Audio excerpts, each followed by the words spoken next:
o chat também e o áudio, então vocês já estão cientes, tá?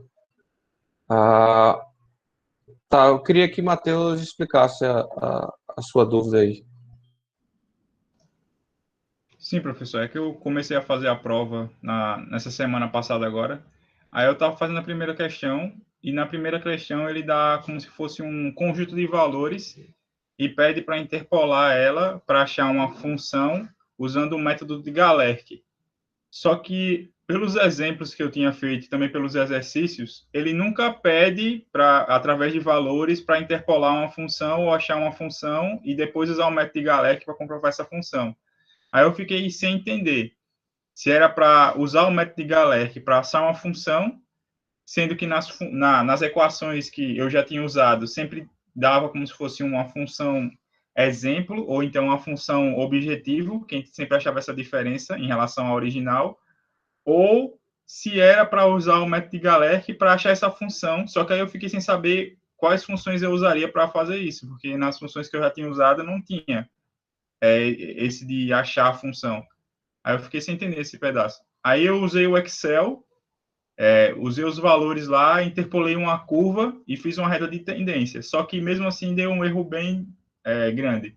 Aí eu fiquei sem entender como é que eu faria. Bom, entendi sua dúvida. No caso, tem até numa videoaula lá que eu falo isso, tá? Quando você tem pontos, só que eu falo rapidamente, aí não, acho que não ficou claro. Quando você tem pontos, você tem que fazer aí, no caso, uma integração numérica, que a gente chama, tá? Mas no final das contas, é você considerar que entre pontos são retas, tá? Então, eu dei lá 5 pontos, sei lá, você vai considerar que entre cada ponto é uma reta, tá? E aí você pode fazer isso no MATCAD, colocando subdomínios, né? Então, de 0 até o primeiro X, né? Você vai ter uma reta tal.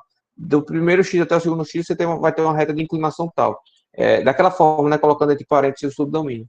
Tá? E aí você forma a sua equação φ real, como se fosse várias retas, tá? Entre os pontos dados no laboratório, né? Do resultado do laboratório, vamos dizer assim, entre aspas. Né? Entendeu, não? Entendi. Isso tem como mostrar aí, porque eu fiquei um pouco confuso. Tem. Professor, Pode dizer. eu interpolei usando a regra de Lagrange, pode? Eu não sei que regra é essa, tá? Para falar a verdade.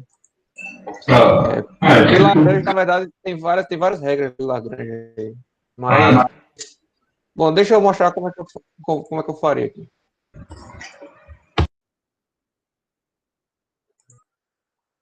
Bom, você tem vários pontos, né? Eu não sei quais são, mas vamos ver que aqui vou até inserir uma tabela aqui. Então, seria uma matriz. Vamos ver se tem 4 pontos aí. Certo? Então, você tem 0, 5,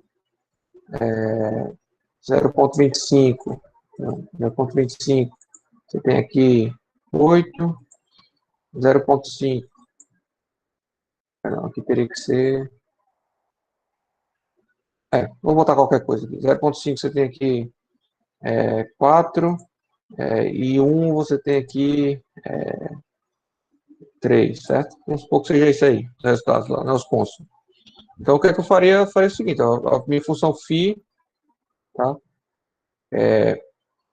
Primeiro, eu colocaria os subdomínios aqui, tá? Todos os subdomínios.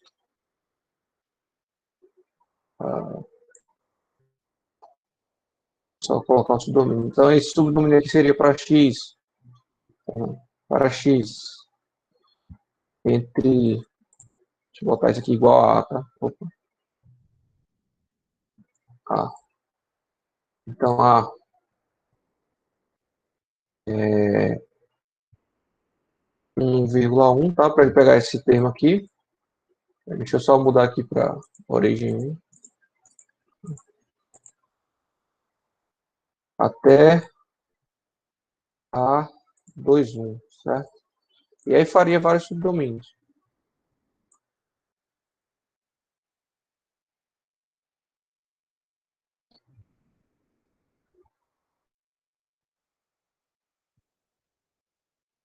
Vários subdomínios.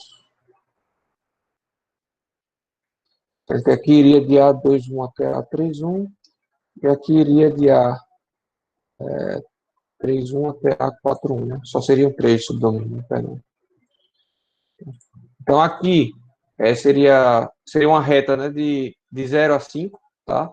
Então, a reta de 0 a 5, eu tenho que... Perdão, ele começa com 5, né? De 0 a 25 seria uma reta de 5 a 8. Tá? Então, eu tenho um coeficiente aqui da reta, né? De arco tangente, né? De 3 dividido por...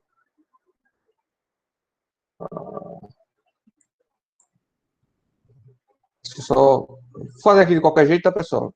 Dividido por 0,25, né? Eu não vou fazer automatizado não aqui, tá? Porque senão vai ficar muito complexo aqui. Então, vezes x, né? Vezes x. Tá? Aí tenho aqui...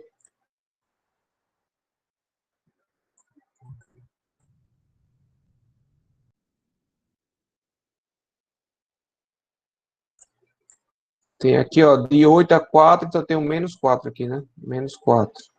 Eu acho que já vai calcular certo. Menos 4. Por 0,25. E aqui no último, eu tenho de 4 a 3, então eu tenho menos 1 aqui. Menos 1. E aqui eu tenho 0,5, né? Que é o comprimento aqui, é 1 menos 0,5, né? Vezes x. Aqui eu tenho que botar em função de x, obviamente. Deixa eu botar aqui.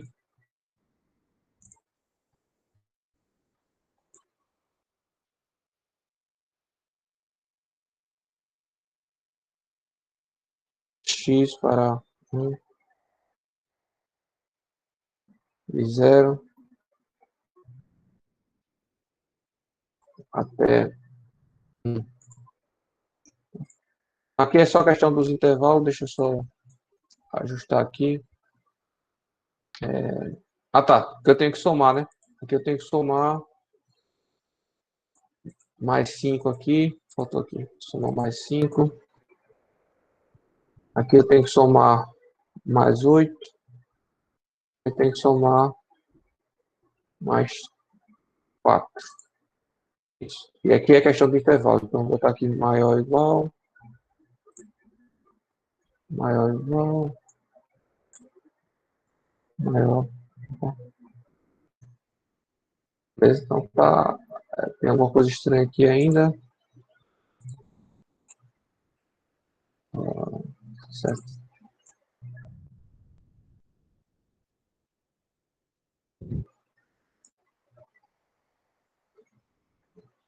Então, só um minutinho. Aqui não era para dar esse pico. Estou saindo de 5 e quero chegar a 8 aqui, né? Então aqui não está certo essa inclinação. Aqui eu estou saindo de 5, chegando a 5 ponto alguma coisa. Arco tangente da diferença, 8 menos 5, 3, dividido por 0,25. É a inclinação. Tá, porque na verdade o que eu quero é a tangente aqui. Tá? Então não tem esse arco tangente não aqui. Esse aqui direto. Perfeito. Tá fazendo besteira.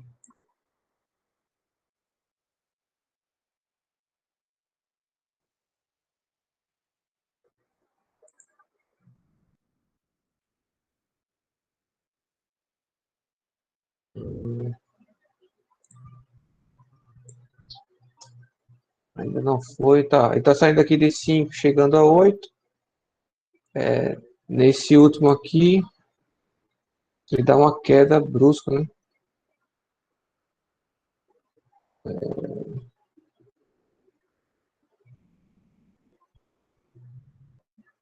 Vou somar só a diferença aqui. Era para partir do 8. Mais 8. Tá. Já sei o que é. Já sei o que é. O certo é fazer essas equações das retas certinho, né? Que eu estou tentando fazer aqui de cabeça e está dando erro. Ele é 8 só quando a partir de x igual a 25, né? Mas aqui já está valendo a partir de 25 só. Então, tá. Mais x seria 0,25 aqui. Então, eu tenho que subtrair.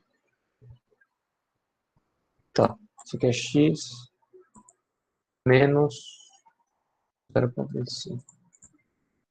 Certo. Beleza. Isso aqui vai ser x menos 0,5. Beleza. Então tá aí, né? Vai de 5 a 8, de 8 a 4, beleza? E de 4 a 3, tá aqui. De 4 a 3, né? Exato. Beleza, de 4 a 3. Ficou muito confuso, pessoal, é o que eu fiz? Aqui são equações de retas, tá? Que eu estava fazendo aqui de cabeça, e aí gerou esses errinhos, tá? Mas... Professor, é como se o senhor dissesse aí, no caso, que a curva da função é, naquele intervalo, a soma de vários pedaços de reta, e o programa entende como aquilo sendo uma reta só? O que o programa... essa função, quando eu faço isso aqui, eu pensei que você já tinha entendido isso aqui. Isso aqui eu estou declarando um subdomínio da função. Então, enquanto x for entre esses dois valores aqui, ou seja, entre 0 e 0,25, ele vai considerar que é essa reta aqui, tá? Que é essa reta. De x.0,25 até x igual a 0,5, ele vai considerar que é igual a essa reta. E de x 0,5 até 1, ele vai considerar essa outra reta aqui. Beleza? Então, enquanto estiver fora desse domínio, essa verificação aqui é como se fosse uma verificação booleana, tá? Se x estivesse dentro desse domínio, então é verdadeiro, então isso aqui vai ser igual a 1, tá? Se x não está dentro desse domínio, isso é igual a 0. Então é uma verificação booleana, verdadeiro ou falso, tá? Então, x está dentro desse intervalo, verdadeiro, então é 1. X não está dentro desse intervalo, falso, então é 0, certo? Então, se x, por exemplo, for igual a 0,2, ele vai estar dentro desse intervalo, aqui vai ser verdadeiro, aqui vai ser falso, aqui vai ser falso. Então, aqui vai multiplicar por 0, isso aqui vai ser 0, isso aqui vai ser 0. Então, todo esse trecho aqui some, tá? Em x igual a 0,2, por exemplo. Ficou claro aí, Matheus? Ficou sim. Aí essa definição que o senhor falou aí funciona para qualquer conjunto de intervalos que formem uma reta, né? Isso. Aí a gente usa segmento de reta dentro de um intervalo para interpolar para achar aquela reta, é? Isso, exato. Então, se você integrar essa função aqui, ele vai dar... ele vai pegar... Por exemplo, se você integrar de 0 a 1, quando ele integrar de 0 até 0,25, ele vai considerar isso. De 0,25 a 0,5, ele vai considerar isso. E de 0,5 a 0,1, ele vai considerar isso aqui na hora de integrar. Entendeu? Aí você pode usar essa função aqui como uma função verdadeira. Integrando, você teria a área sobre a curva, né? No caso. Mas lá, porque você não vai integrar isso daqui depois, né? Lá para encontrar a matriz FL, né? Você não integra, ok? Então, quando você integrar, ele vai estar calculando corretamente a integral, tá? Nesse ponto. Então, se eu fizer aqui, ó, integral e φ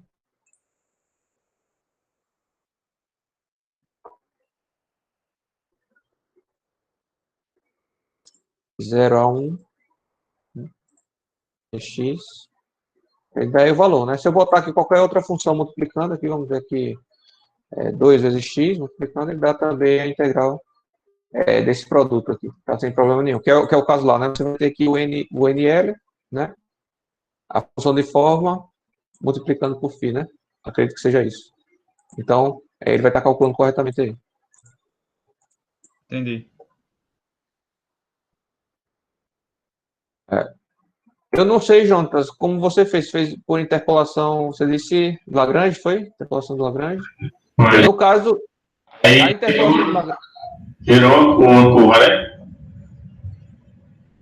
Então, a interpolação de Lagrange, acredito eu que já seja uma aproximação de curva propriamente dita, tá? Já é um método de aproximação de curva, acredito eu, né? Que é, por exemplo, o Excel lá que o Matheus utilizou, faz também um método de aproximação de curva diferente. Creio que sei. Mas pode ser usado isso ou não tem que ser desse jeito assim? Não, o usual aqui, quando a gente tem dados numéricos, né, experimentais, a gente usa assim, tá? Interpolando. Na verdade, a gente não usa assim exatamente, criando essa função, tá? Criando essa função. O que a gente faz é lá na hora de integrar, a gente faz uma integração numérica, considerando justamente esses trapézios aqui, tá? A gente divide as integral em vários trapéziozinhos. O que eu estou fazendo aqui é utilizando um recurso que o Mathcad tem, que me facilita, tá? Eu não precisaria estar calculando integral por integral. Sim. Entendeu? Porque, veja, a área desse trapézio aqui é o quê? É base maior, né? Mais base menor dividido por 2, não é isso? Vezes a altura dividido por 2, né? Por isso que seja isso, né? A área aqui, né? Então, a integração numérica, quando eu falo, é justamente você calcular essas áreas manualmente, tá? A área de cada trecho. Então, você teria que dividir lá a integral em vários trechos, mas, na verdade, você não estaria calculando integral, você estaria calculando simplesmente a área desses trapézios aqui, tá? Embaixo dos pontos que você está analisando. Entendi. Então, vocês podem seguir com essa ideia aí que tende a dar certo. Então, se der errado, aí a gente conversa melhor. Ficou claro aí? Dá para adiantar agora o problema? Para mim ficou. Sim. Pronto. Eu vou. Tem mais alguma dúvida? Não. Por Esqueci, agora fui não. de comer, eu tô com a fome da peste aqui. Na verdade, esqueci não, tava aqui aperreado, tentando resolver um outro exemplo aqui. Pessoal, ainda não, ó, ainda tá fazendo o upload, para você ver que não é mentira minha que demora, ó. Terminou agora o upload. Coloquei a aula teórica, tá? Tem até que editar o título aqui, porque tinha dado erro primeiro. E depois eu adiciono as outras, senão pode ser que trave aqui o nosso.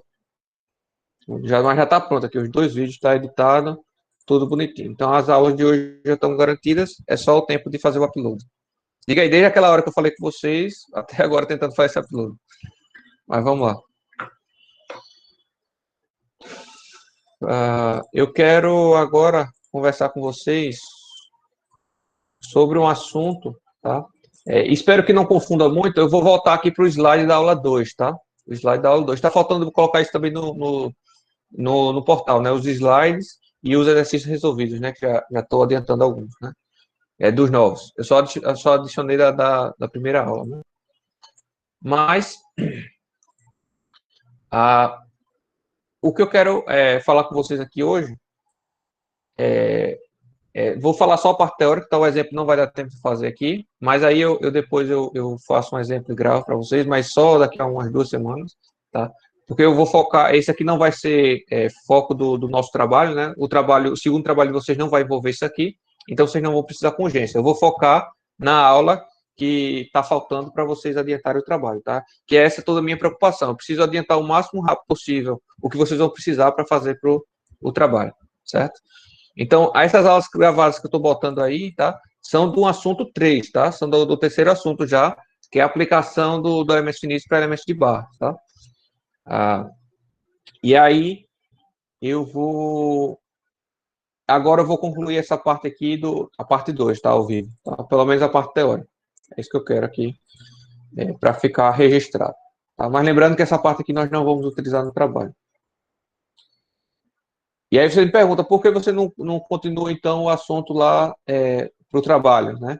Porque eu ainda não terminei o exemplo, tá? Ainda não formatei o exemplo, então eu não vou arriscar aqui para não dar erro, tá? Como foi na aula passada, que eu acho que ficou bem ruim lá no final, tá? Porque eu não tinha preparado adequadamente. Deixei de fazer na hora e acabei que me atrapalhando, tá? Mas vamos lá. Deixa eu só ver aqui.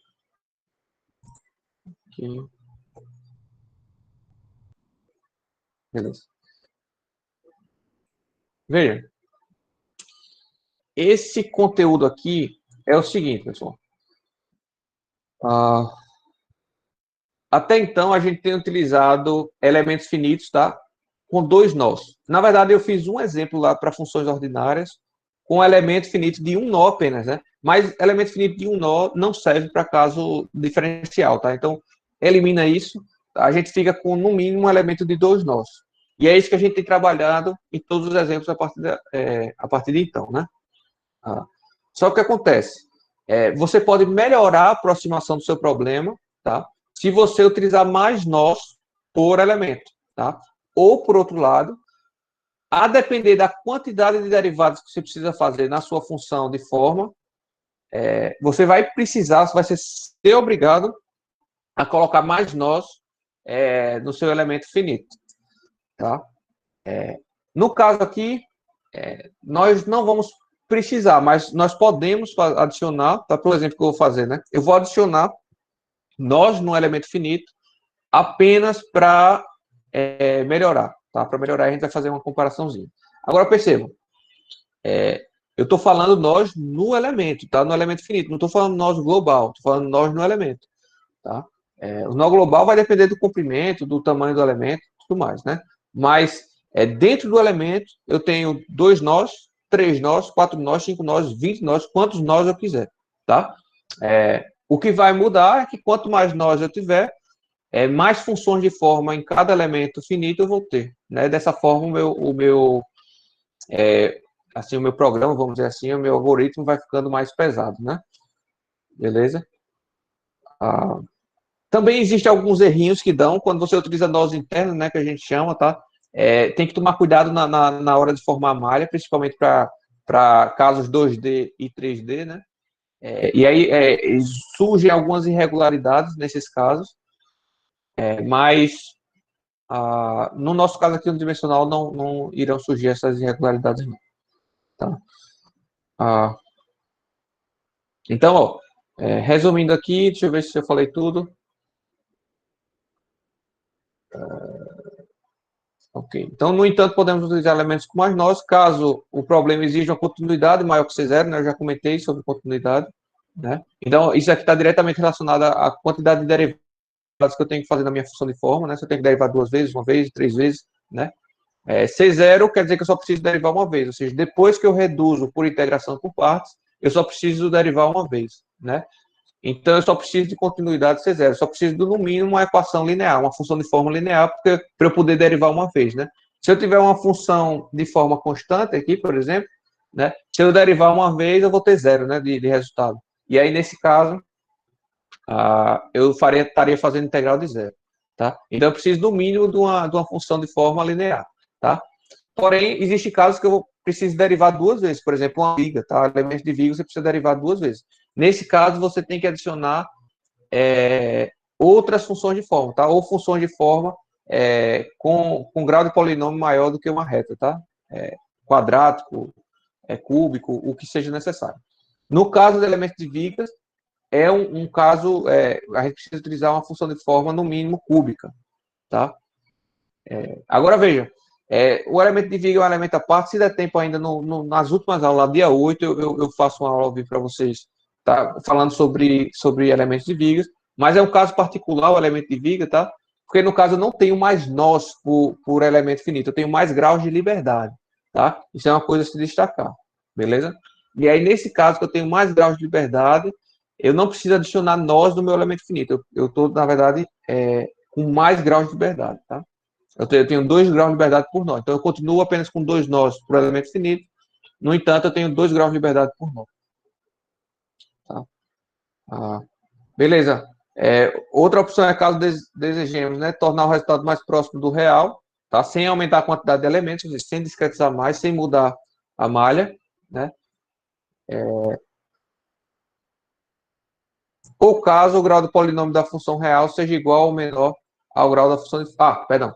Caso o grau do polinômio, né, real, tá? Então, o meu elemento de treliça tem uma função real, a função real dele é uma reta, tá?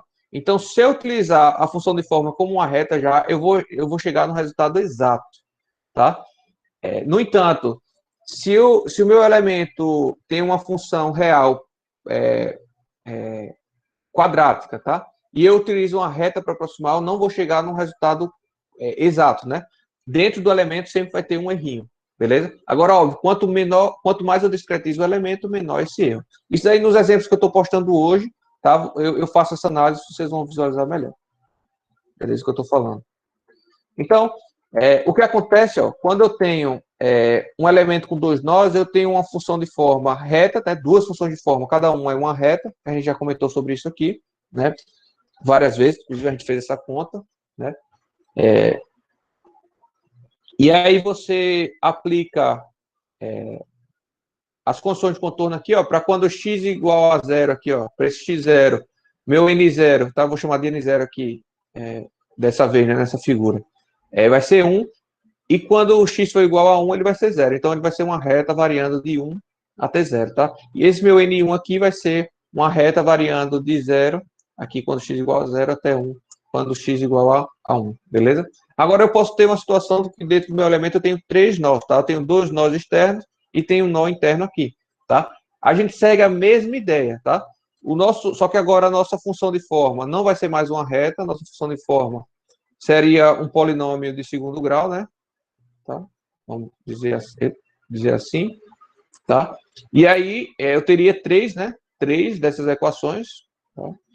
E eu precisaria achar quem é A, B e C, tá? Fazendo, para cada equação, para cada função, fazendo para as funções de contorno, né? Para x igual para x0, né? O meu nx é igual a 0, ou, perdão, é igual a 1, errado aqui, é igual a 1, certo?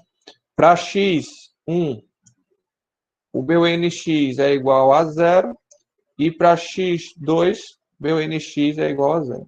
Tá? Se eu fizer isso aqui, se eu fizer essas 3 condições de contorno, eu crio um sistema linear para encontrar essas 3 incógnitas, A, B e C. Tá? A, B e C.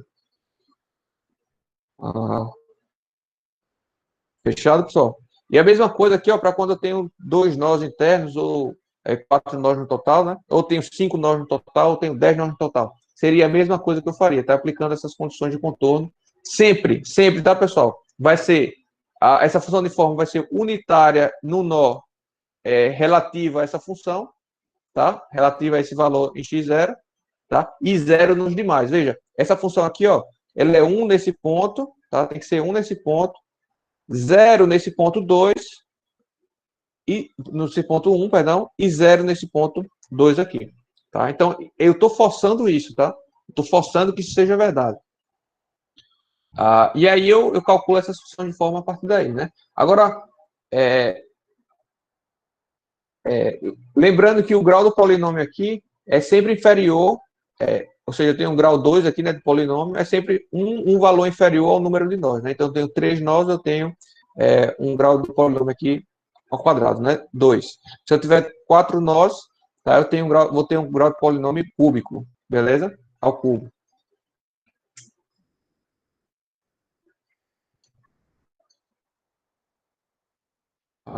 Estão me escutando, né, pessoal? Só para confirmar aí. Sim. Beleza.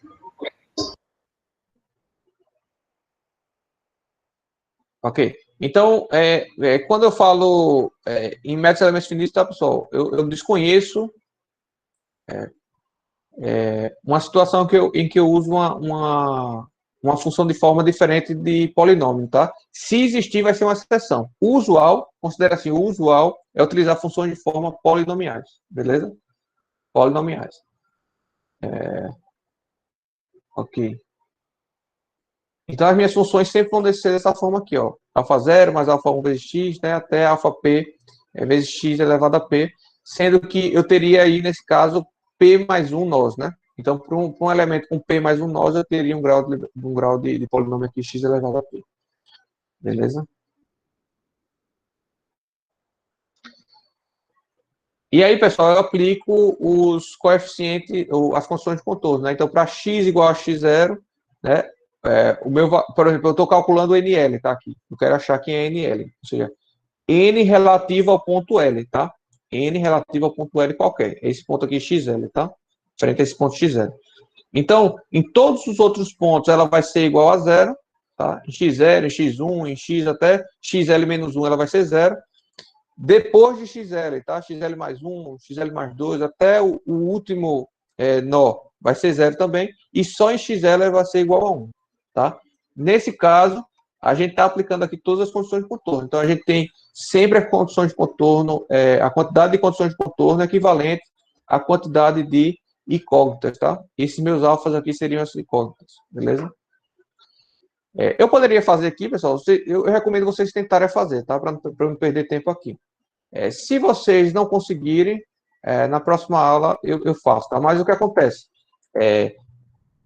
Existe uma função já pronta, tá? Já calculada para qualquer, tá? Para qualquer quantidade de nós, tá? Para qualquer quantidade de nós, que é isso daqui, tá? Então a minha função de forma sempre vai ser isso aqui para qualquer quantidade de nós, tá? E aí eu consigo até a interpolação polinomial do Lagrange, né? Não sei se é essa que você utilizou, Jonathan. Mas, bom, mas basicamente o que a gente está fazendo aqui é o seguinte, vamos supor que eu tenho um elemento com quatro nós, tá? Isso aqui é um elemento só, beleza? Então, se eu quero, o meu N1 estaria relacionado a esse ponto aqui, tá? O meu N3 aqui, eu vou fazer N1 e N3, tá? Para ficar fácil. O meu N3 estaria relacionado a esse ponto, perfeito? Então, quem seria N1 aqui? Essa equação aqui, tá? N1 seria x, esse x é uma variável, tá? É a variável. Seria x menos todos os outros termos que não 1, tá? Então, veja, seria x menos x2, x menos x3 e x menos x4, beleza? E aqui embaixo seria quem? Seria o xl, ou seja, o x1 menos x2, tá?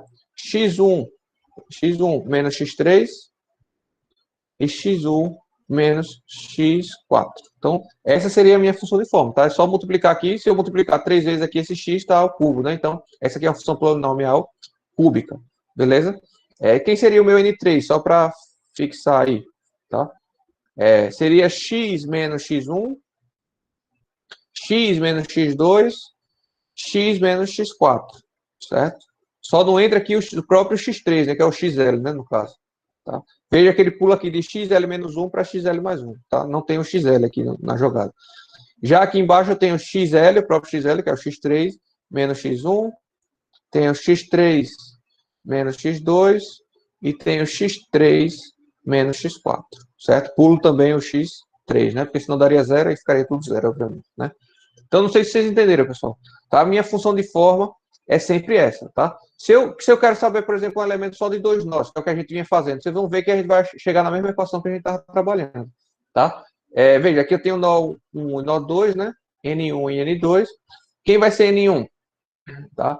Vai ser x menos x2, que é o único que tem além de x1, tá? E aqui vai ser x1 menos x2, beleza? Isso daqui é quem, pessoal? É menos L, né? É menos L isso daqui. Beleza? Então, você vê que é a mesma função que a gente vinha trabalhando, tá? Se você substituir as funções, né? Já esse daqui vai ser, o N2 vai ser x menos x1. X2 menos x1, tá? E aqui vai ser L, né? Então, x2 menos x1 é L, né? x2 menos x1 é igual ao comprimento da barra, tá? E x1 é 0 e x2 é L, né? Então, aqui, ó, N1 vai ser x menos L sobre menos L, certo? E N2 vai ser x sobre L, né? Isso aqui, esse menos aqui pode sair daqui, pode vir para fora, né? E aqui eu vou ficar com a situação que é x sobre L, perdão, menos x sobre L mais 1, né? Que você pode ver aí na aula passada, ao vivo, que foi isso que eu utilizei. Beleza? Foi exatamente isso que eu utilizei. Isso é padrão, pessoal. Então, se eu tenho um elemento de dois nós, independente se é estrutura, se é eletricidade, se é o que for, se eu tenho um elemento de dois nós com 1 grau de liberdade por nó, é bom destacar isso, tá? Seria 1 grau de liberdade por nó, tá? Para isso ser verdade. Eu esqueci de botar aí no slide, mas isso só é verdade se você tem 1 grau de liberdade por nó. Se você tem mais de 1 grau de liberdade por nó, isso não é verdade, tá? Você teria que fazer outra conta aí. Mas seguindo o mesmo princípio, seguindo a mesma ideia, tá? A função de forma NL, né, que está relacionada ao ponto XL, é 1 nesse ponto XL e é 0 nos demais pontos, tá? Nos demais graus de liberdade. Beleza? Dúvidas aí, pessoal? Não sei se ficou muito confuso. Quando eu fizer eu acho que vocês percebem isso. Quando a pessoa faz o exemplo, fica mais claro, né? Quando eu faço o exemplo aqui para vocês verem, já fica mais claro. E quando vocês fazem, eu acho que fica mais claro ainda. Eu acho que é assim que funciona comigo, pelo menos, né? Quando eu faço o exemplo, aí fica bem mais simples, né? Para entender. Entenderam aí, pessoal? Dúvidas? Tranquilo. Não, professor, tá de boa. Então, o que acontece, que eu quero falar aqui para vocês, tá? Que nós também não vamos utilizar isso, tá? Eu não vou nem fazer exemplo sobre isso aqui, tá? Mas é muito necessário, principalmente para casos 2D e 3D, tá? Isso é muito importante. É a utilização de elementos parametrizados, tá? De um domínio parametrizado, que a gente chama, beleza?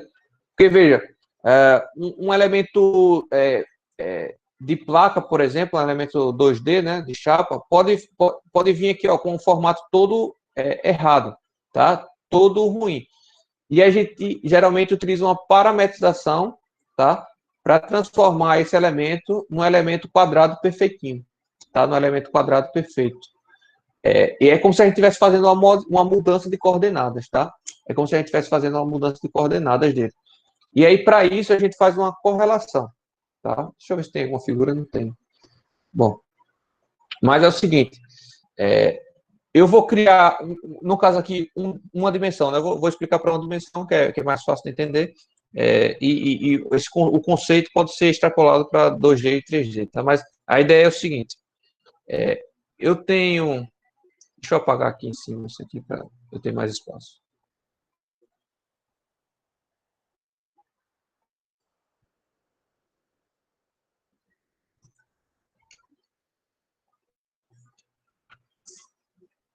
Tá? Vamos supor aqui uma coisa. Tá?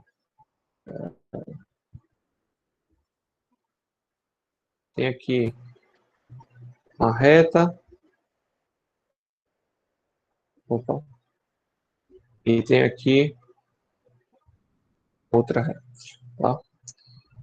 Deixa eu apagar esse risquinho aqui. Vamos imaginar assim, eu vou mudar a cor da caneta. Vamos imaginar assim, pessoal, tá? Esse daqui é a minha coordenada real, tá? Aqui eu tenho um ponto x inicial, tá? Que seria 0, né? Tá? Eu vou botar aqui x inicial, tá? Internamente eu teria vários nós, tá? Mas não importa aqui pra gente, tá? Não importa. E aqui eu vou ter o meu nó x final, tá? Vou chamar de xf aqui, que seria o comprimento do elemento, correto? Aqui no meio, tá? Eu vou dizer que eu vou afirmar que existe um xc, tá? Que seria basicamente L dividido por 2, né? L dividido por 2. Mas eu vou nomeá-lo de xc, tá? No meu elemento parametrizado, eu vou fazer o seguinte, olha. Aqui varia com x, né? Então aqui eu tenho um domínio x, tá? Aqui eu vou ter um domínio que se, tá? Esse vai ser meu novo domínio. Então, minha nova coordenada. Aqui eu tenho que se igual a 0, certo? No centro. Aqui eu tenho que se igual a menos 1. E aqui eu tenho que se igual a 1, certo? Então, esse meu domínio que eu quero fazer a padronização, né? Fazer a parametrização, vai de menos 1 até 1. Perfeito? E aí o que acontece? Fazer a conta aqui embaixo, tá? Então, veja, se eu pego aqui um x qualquer, tá? Um x qualquer, ele vai estar, o x, na verdade, é essa posição aqui, né? X, tá? Então, ele vai de 0 até x, tá? Um x qualquer, isso aqui. E aqui eu vou locar um psi qualquer, né? O psi vai até o 0, é aqui, né? Esse valor é psi, beleza? Então, se x é de 0 aqui até o ponto que eu estou analisando aqui, beleza? Então, essa distância aqui, vai ficar meio ruim, pessoal, aqui, tá? Mas essa distância aqui, tá? Vai ser igual a quem? Vai ser igual a x menos xc, concorda comigo?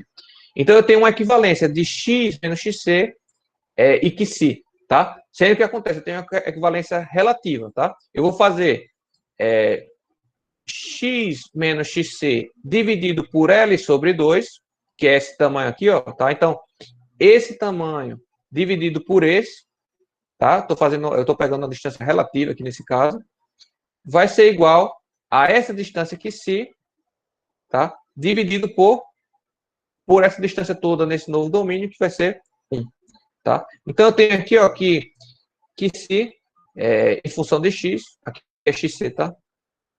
Vai ser igual a quem? Vai ser igual a 2 vezes x menos xc dividido por L, tá? Que é essa equaçãozinha aqui. Beleza? Eu posso substituir esse xc por L sobre 2 tranquilamente, tá? Não tem problema nenhum. Então, eu posso fazer que se igual, na verdade, aqui seria 2x sobre L, tá? Menos 1, né? Correto? 2 vezes L sobre 2 daria L dividido por L, 1. Beleza, seria isso aqui. Posso fazer isso aqui também. Acho que isso aqui está certo. Depois vocês conferem. Mas essa daqui eu garanto que está certo. Tá? Entenderam aí, pessoal? É como se eu estivesse parametrizando, tá? Eu estou saindo de uma coordenada qualquer para uma parametrizada que é sempre de menos 1 a 1. Veja, que eu posso isso é muito útil porque é o seguinte, pessoal, eu tenho o meu domínio inteiro, tá? De 0 aqui até L. Eu posso quebrar em subdomínios iguais, mas posso também quebrar em subdomínios diferentes, tá? Então, por exemplo, isso aqui pode ser L, L, L, e aqui pode ser 2L, tá? Aí, nesse caso aqui, então, eu teria equações diferentes dessa daqui de L, tá? Porque aí eu estou variando com L.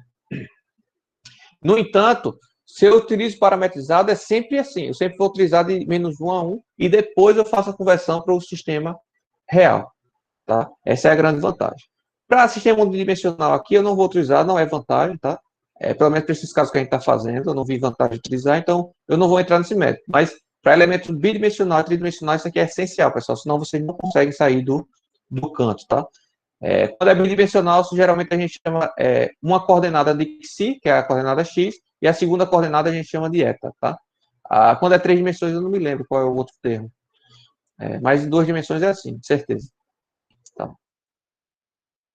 Então, aí nesse caso, o meu polinômio, tá? Eu vou encontrar em função de eta agora, de xi, tá?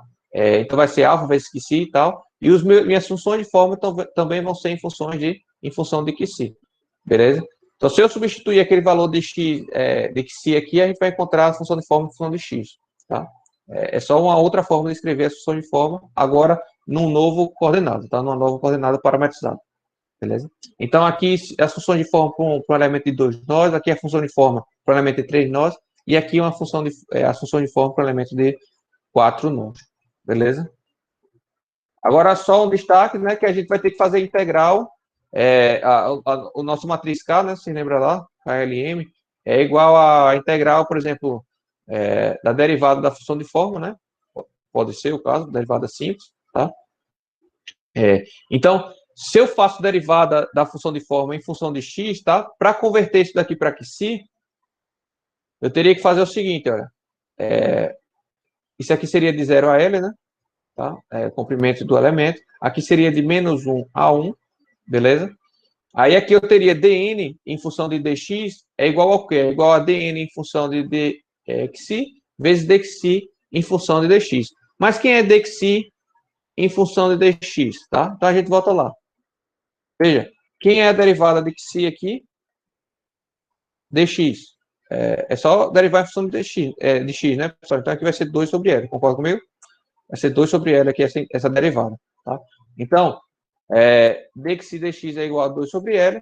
Então, na verdade, isso daqui, dn dx, vai ficar igual ao quê? Vai ficar 2 sobre L vezes dnm dxi, tá? Isso, eu vou repetir, aqui é L, né? Essa primeira é L, essa segunda é M, né? Então, essa primeira vai ser L, essa segunda vai ser 2L vezes dnm dx, tá? E aqui, ó, dx, tá? Se dxi dx é igual a 2 sobre L, então eu tenho que dx vai ser igual a L sobre 2 vezes dxi. Concorda comigo? Tá. Então, aqui eu vou substituir aqui por L sobre 2 vezes dxi, tá? E agora eu vou integrar não mais de 0 a L, mas sim no domínio do meu novo, da minha coordenada parametrizada. Vou cortar esse L sobre 2 com um desses dois L, e aí eu vou ficar com a seguinte situação. Ó. KLM de forma parametrizada vai ser integrado de menos 1 a 1, tá? 2 sobre L vezes derivada de NL em função de dxi, vezes derivada de NM em função de dxi, vezes dxi, certo? E aí, para qualquer elemento, de qualquer comprimento, de qualquer problema, a minha matriz K seria encontrada assim. Beleza? Não sei se ficou muito confuso aí. Tá? Mas aí tem um exemplo, eu não vou fazer esse exemplo, vou fazer um exemplo diferente, mas depois eu reviso aqui no slide, tá? Que aí eu vou fazer a parte, não vou fazer hoje não, tá? Primeiro, por conta da hora, segundo, porque não está totalmente pronto o exemplo. Eu acho que é melhor eu fazer primeiro, para não ter confusão na hora de explicar. Beleza, pessoal? Então, a gente vai terminar por aqui, a não ser que vocês tenham dúvidas, vocês têm alguma dúvida aí?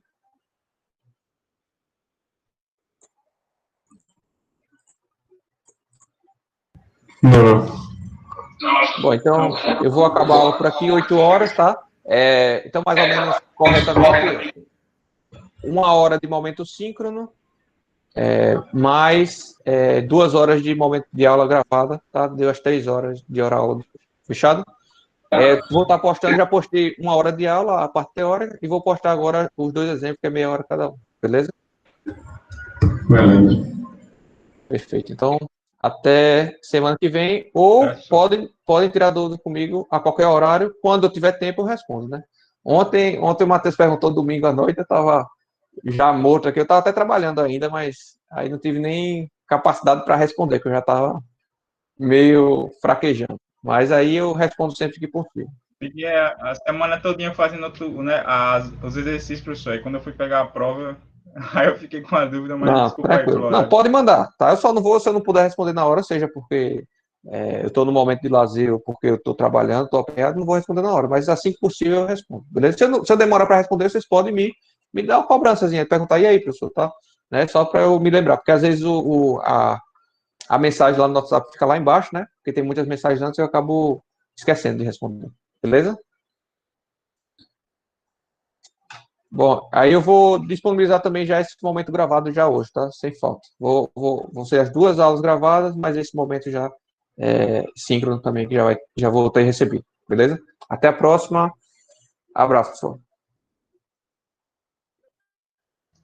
Valeu, professor. Valeu.